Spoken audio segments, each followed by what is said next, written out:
UK leader Richard Tice coming up. But first, it's Megyn Kelly time. And from the rejection of basic biology to the butchering of the English language, gender madness and the British media's subservient acceptance of it may feel like a sad phenomenon that's been around forever. But just 15 years ago, things were very different. A viral clip from the Big Fat Quiz of the Year on Channel 4 in 2008 has served as an airy reminder of how far we've fallen from a time when common sense and a proper sense of humour ruled our television screens. So here's what some of our biggest household names, including Dara O'Brien, James Corden, Davina McCall and Jimmy Carr, had to say about the mind-bending suggestion that men can have wombs and babies. Next up, Thomas Beattie announced he was going to have a baby, but what was unusual about the whole affair? Okay, what have you got? Dara? We have that he was a man, that he was a pregnant male transsexual. That's what was news. It was him having the baby. Okay, Sean James? We wrote it was an abomination. Okay, and what have you got for my thoughts? Well, I wrote... He is a woman, she is a man. We don't really know what the right answer is, but we know the answer, which is that it's a bloke and there's a baby. And people always say, but he's got a womb, which is obvious. And he had a baby, but he's a bloke. Yeah. With a womb. Womb man. Womb Yeah. man. Yeah, he's got like a manny. Yeah.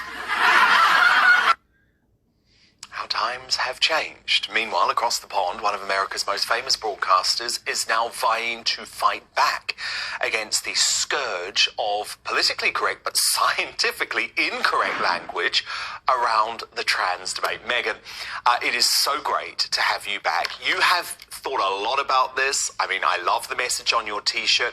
And you have made a big decision, haven't you, in terms of how you are going to address personal pronouns and trans folk going forward. Yeah, I got this this T-shirt from Kelly J. Keane, who's been really leading the way on a lot of these issues and is brilliant. And it reads, "Female, the real thing," which is obvious, but it isn't in some cases, and people need to be clear. And one of the ways we're clear is by using the proper pronouns. And Kelly and others have argued that pronouns are a gateway drug. If how can I keep you out of my locker room if I'm referring to a man as a she? She can't come into my locker room. She can't come into my bathroom. You've already lost the argument. You've already ceded the debate. The reason he cannot come in is because he's a he. So if I'm required to refer to him as a she, I've already lost. That's why they're so insistent that we use their terms. And over and over again, what we see is biological girls and women getting hurt, getting the short end in fights with biological men. These are like, I'm arguing, via surrogate with people like Rachel Levine, who's the HHS secretary, one of the administration officials within the Department of Health and Human Services here. It's a man. He lived as man for 54 plus years. He got married. He had children. He went through medical school as a man. And then in his mid-50s, he declared himself a woman. Now he's an admiral. He's high up in the administration, and he keeps calling himself the first woman to do this, the first woman to... No, you're not. You're not. You're a man. And the reason you probably became a doctor with such ease and had such a brilliant career at a time when women were struggling in the medical profession is because you're not a woman. They had to climb a very different mountain than you did. So language does matter, but not in the way they think. So we can't see the debate. So this Rachel Levine, for one example, goes out now and tries to push this gender madness on our children at every turn. And just went to a clinic in Hawaii and praised this clinic because they are now referring to women as egg carriers.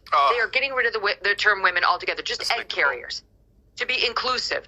And so, I sent out a tweet about this guy saying, here is a man, meaning Rachel Levine, posing as a woman who's trying to tell the world to refer to us, actual women, as egg carriers. It's a no.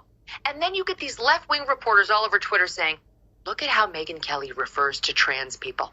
Oh my God, you're damn right I do.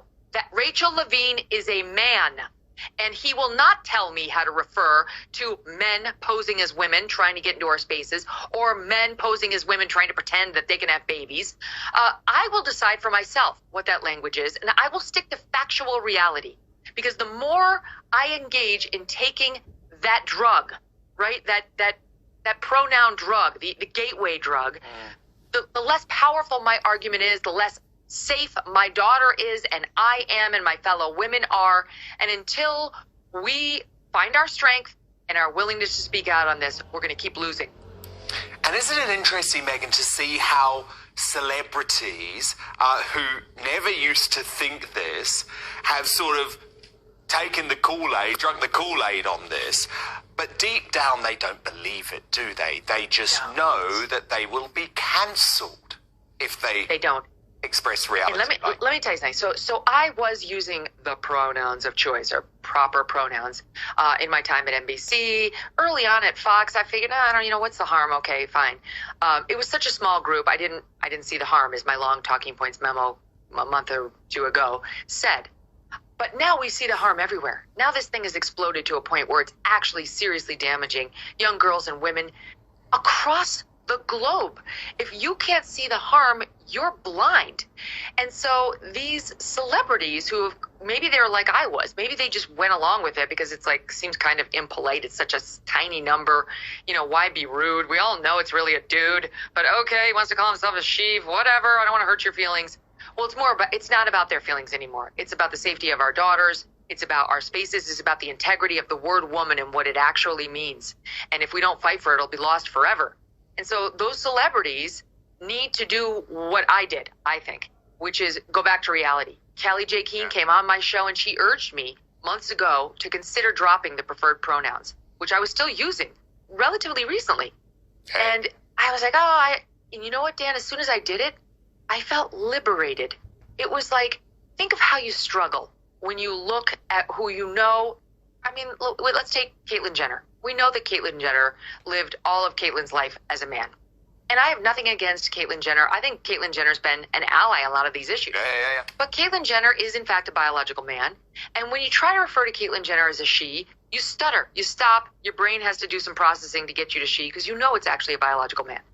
Once you get rid of that, it is liberating. Yeah, totally. The truth just blows off of your tongue and you realize I'm home. Yeah, and the whole they thing, I cannot do, Sam Smith, they. No. Because as well, you're not only butchering science, you're butchering the beautiful English language that has been developed over hundreds of years. But look, Megyn, I want to quickly talk about politics too, because this big announcement from Donald Trump this week, he's not going to be part of any of the Republican presidential debates. He's so far ahead, isn't he? He says the public knows who I am and what a successful presidency I had. He's branded his recent poll results as legendary. From Trump's point of view, Megyn, was this a sensible move? I think so. I don't think he would have done poorly or lost ground if he had shown up at the debates. I don't. He's just too powerful a force, and he's very good on the debate stage, and I think it would have worked to his benefit. But I don't think it's this catastrophic mistake that some believe not to go. He's 46 points ahead. I mean, that's what Joe Biden is ahead, basically, in the Dem race, and he's not going to debate either. He's treating himself, Trump is, as sort of the presumptive nominee, almost as an incumbent president who wouldn't take on all comers. It's his for the taking, and all these other guys are vying for the VP spot, is essentially what he's trying to project. And I get that messaging. I mean, I don't remember a race in modern history in which the frontrunner for the party nomination has been 46 points ahead. There's never been one where the person went on to lose the nomination. So I understand perfectly what he's trying to project, and it's based in reality. And I think really, because NBC followed up with him on does he mean all debates? And he reportedly told them the first two, the Fox News debate and the Fox Business debate. And we'll see after that. And I think that's smart because he's going to wait to see what happens to his numbers. Yeah, I think it is smart. I have to say, though, absolutely gutted from a personal point of view. My goodness, I was looking forward to Trump being back on the debate stage, Megyn. I remember that night when you and Trump went toe-to-toe on the debate stage. It's epic TV. So I think from an entertainment point of view, we're missing out. But politically, I completely understand it. Megyn Kelly, thank you so much. Host of the brilliant Megyn Kelly Show, which, of course, you can find on YouTube and as a podcast.